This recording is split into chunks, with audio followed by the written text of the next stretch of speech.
വക്കീലേ വക്കീലേ വരുന്നു.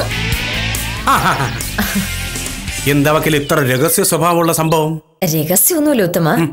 പക്ഷെ വൈകുന്നേരം വരെ മോഹനേട്ടൻ കാര്യം പറയാതിരിക്കുന്നത് നല്ലത്. എനിക്കിന്ന് നല്ല തിരക്കാണ്.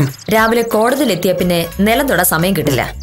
ഓണം പ്രമാണിച്ച് ഞാൻ മോഹനേട്ടൻ ഒരു ഷർട്ടിന്റെ തുണി വാങ്ങിയിരുന്നു. അത് നമ്മുടെ ആ ഖാദറിന്റെ കട തയ്ക്കാൻ കൊടുത്തിട്ടുണ്ട്. ആ വഴി എങ്ങാനും പോകുന്നുണ്ടെങ്കിൽ ഉത്തമൻ അതൊന്ന് വാങ്ങി വെക്കണം. ഇത്രയുള്ള കാര്യം.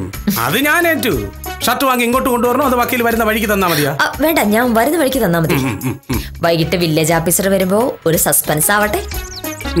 ഇന്ന് ബോണസ് കിട്ടുന്ന ദിവസമായിട്ടും എനിക്കൊന്നും വാങ്ങി തന്നില്ലേലും ഞാൻ എന്റെ മര്യാദ കാണിച്ചല്ലേ പറ്റൂ.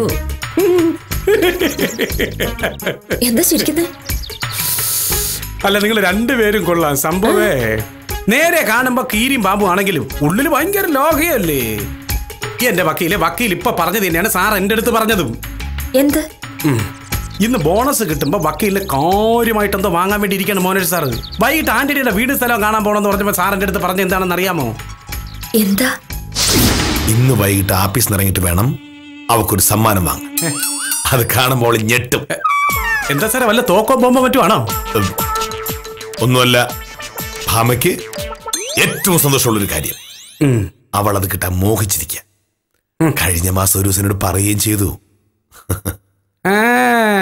എന്താ സാറേ സാധനം? സസ്പെൻസ്. വൈകിട്ട് വക്കീലിനുള്ള സസ്പെൻസുമായിട്ട് സാറ് വരുന്നു, സാറിനുള്ള സസ്പെൻസുമായിട്ട് വക്കീലും വരുന്നു. ഇങ്ങനെ മൊത്തം സസ്പെൻസ് കളിക്കുക. ഇതെന്താണ്, എസ് എൻ സ്വാമിയുടെ സിനിമയാണ്? മോഹനന്റെ സത്യമായിട്ട് അങ്ങനെ പറഞ്ഞു? പറയാത്ത കാര്യങ്ങൾ ഞാൻ എന്തിനാണ് ഇവിടെ വന്ന് പറയുന്ന വക്കീലെ? അതിനെന്തോ വൈകുന്നേരം വരെ കാത്തിരിക്കേണ്ട കാര്യമല്ലേ ഉള്ളൂ. സാറ് വക്കീലിനുള്ള സമ്മാനമായിട്ട് നേരെ ഇങ്ങ് വരൂലേ? എനിക്ക് പിന്നെ ഉത്തമം പോയിക്കോ. ഷർട്ടിന് തയ്യൽക്കൂലി എത്രയെന്ന് എനിക്ക് അറിയില്ല. അതൊക്കെ കൊടുത്ത് ഞാൻ ഷർട്ട് ഇങ്ങനെ വാങ്ങിച്ചോണ്ട് വരാം. വൈകുന്നേരം വരുമ്പോ ആ കാശിങ്ങി തന്നാ മതി. അപ്പൊ ഞാൻ ഇറങ്ങുന്നേ. ശരി.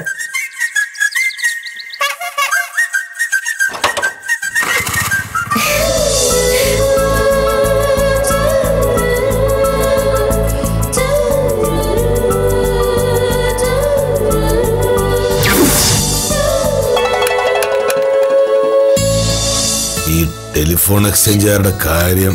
മോഹനേട്ടാ, ഹലോ. ഞാനൊരു കാര്യം പറഞ്ഞ ദേഷ്യപ്പെടുവോ? ടൗണിൽ പുതിയൊരു ടെക്സ്റ്റൈൽ ഷോപ്പ് തുടങ്ങിയിട്ടുണ്ട്, രമ്യ സിൽക്സ്. അതുകൊണ്ട് അവിടെ ഒത്തിരി കളക്ഷൻസ് ഉണ്ടെന്നാ പറയുന്നേ. നന്നായി. ഇന്നലെ വിദ്യാലക്ഷ്മി 2 അടിപൊളി സാരി വാങ്ങി. അതുകൊണ്ട് എനിക്കൊരു സാരി വാങ്ങണം മോഹനേട്ടാ. ഇന്ന് ഉച്ച കഴിഞ്ഞ് പ്രത്യേകിച്ച് ജോലിയൊന്നുമില്ല, ഞാനൊരു സാരി വാങ്ങിക്കോട്ടെ? ഭാമേ, സാരി വാങ്ങുന്നതിൽ തെറ്റില്ല. പക്ഷെ പണം മുടക്കി നമ്മളൊരു സാധനം വാങ്ങുമ്പോ അതിന്റെ ഗുണമുണ്ടാവും. ഗുണമുണ്ട്. നല്ല സാരിയാന്ന് വിദ്യാലക്ഷ്മി പറഞ്ഞത്. അതല്ലല്ലോ കാര്യം. നീ വീട്ടിൽ ഉപയോഗിക്കുന്നത് ഇതുപോലെ ചുരിദാറുകൾ, കോടതിയിൽ ഒരു വെള്ള സാരിയും. ചുരുക്കി പറഞ്ഞാൽ മറ്റ് സാരികൾ നീ ഉപയോഗിക്കുന്നത് മാസത്തിൽ ഒരിക്കലോ 2 പ്രാവശ്യമോ മാത്രം.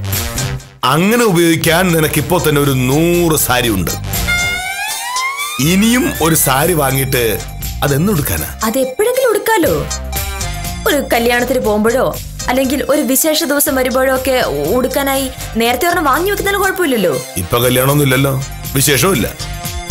വിശേഷം വരട്ടെ, അപ്പൊ വാങ്ങാം. എങ്കിൽ അടുത്ത ഓണത്തിനായാലോ? ഓണം വരുമ്പോ നമുക്ക് ആലോചിക്കാം.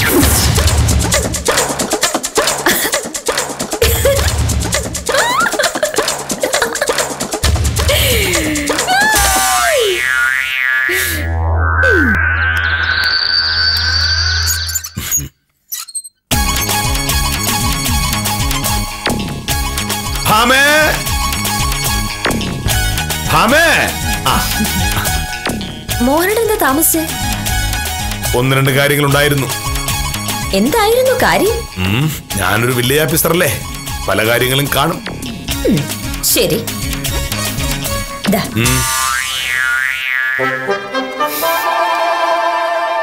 എന്താ? വില്ലേജ് ഓഫീസർക്ക് എന്റെ വക ഓണസമ്മാനം.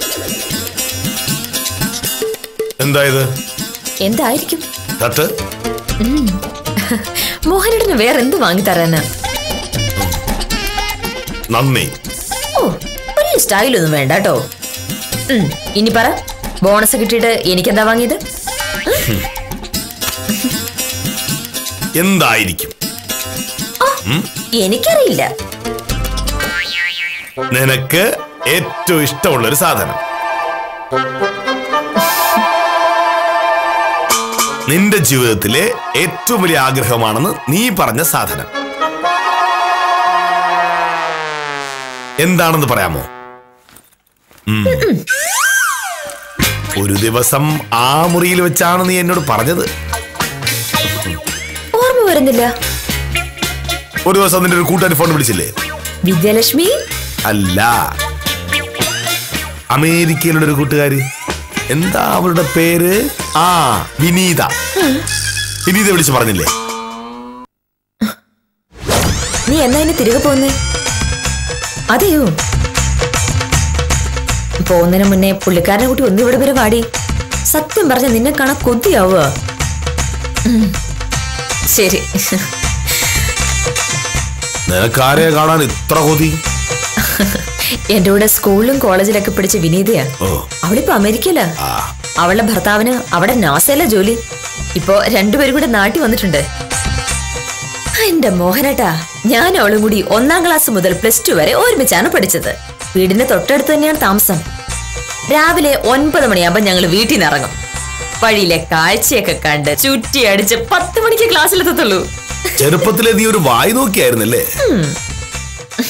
അതുപോലെ വൈകിട്ട് 4 മണിക്ക് സ്കൂൾ വിട്ട് കഴിഞ്ഞാൽ കടയിലൊക്കെ കയറി മിഠായി എല്ലാം വാങ്ങി കഥയെല്ലാം പറഞ്ഞ് കളിച്ച് വീട്ടിലെത്തുമ്പോഴത്തേക്കും 5:30 മണിയാവും. നല്ല സ്വഭാവം. അന്നേ കടയിലൊക്കെ കിട്ടുന്ന ഒരു നാരങ്ങ മുട്ട ഉണ്ടായിരുന്നു. എന്തായിരുന്നു അതിന്റെ ഒരു രുചി. നാവ് വെള്ളം ഉറന്നു. ഇപ്പൊ ആ നാരങ്ങ മുട്ടയൊന്നും കിട്ടാനില്ല. സത്യം പറഞ്ഞ ഇപ്പൊ ആ നാരങ്ങ മുട്ടയൊക്കെ തിന്നാൻ കൊതിയാവോ?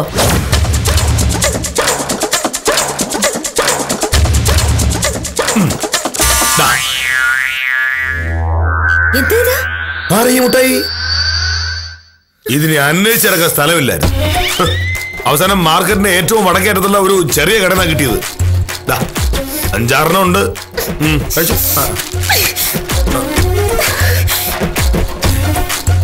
ഇവക്ക് എന്ത് പറ്റി? അമ്മേ,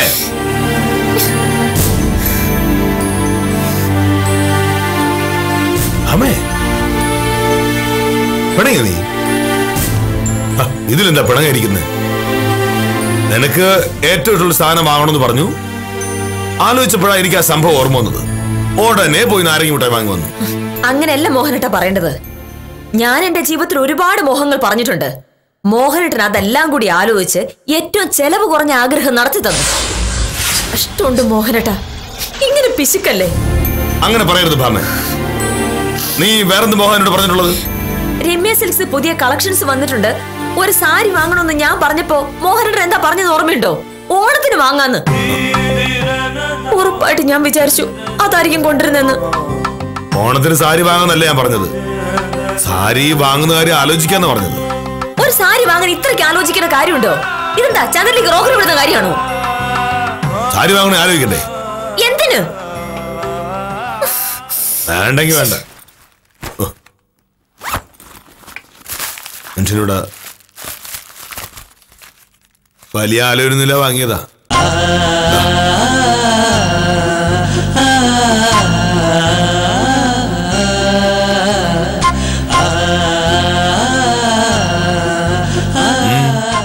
ഞാൻ മറന്നു നീ കരുതിയോ? നിന്റെ ഒരു ആഗ്രഹം അങ്ങനെ മറക്കോ ഞാൻ? തുറന്നു നോക്ക്, ഇഷ്ടപ്പെടുമെന്ന്. എന്റെ മോഹനേട്ടൻ എന്തുകൊണ്ടെന്നാലും എനിക്കത് ഇഷ്ടപ്പെടാതിരിക്കൂ. സോറി. ഒരാള് ഒരു സമ്മാനം കൊണ്ടുവരുമ്പോ സോറി എന്നല്ല പറയേണ്ടത്, നന്ദി എന്നാണ്. പക്ഷേ ഇപ്പൊ എനിക്ക് പറയാൻ തോന്നുന്നത് നന്ദി എന്നല്ല, പിന്നെ I love you. I love you. എന്തോന്ന്? I love you. അത് കൊള്ളാം. മോഹനകൃഷ്ണൻ ആരാ മോൻ? ആള് പിശുക്കനും വാശിക്കാരനുമാണെങ്കിലും സത്യഭാമയുടെ കാര്യത്തിൽ ഒരു വിട്ടുവീഴ്ചയുമില്ല. സ്നേഹിക്കാൻ മാത്രം അറിയാവുന്ന, അതേസമയം സ്നേഹം പ്രകടിപ്പിക്കാൻ അറിയാത്ത ഈ സാധു വില്ലേജ് ഓഫീസറെ ഭർത്താവായി കിട്ടാൻ മോഹിക്കാത്ത പെണ്ണുങ്ങൾ ഉണ്ടാവുമോ? ഒക്കെ സത്യഭാമയുടെ ഭാഗ്യം.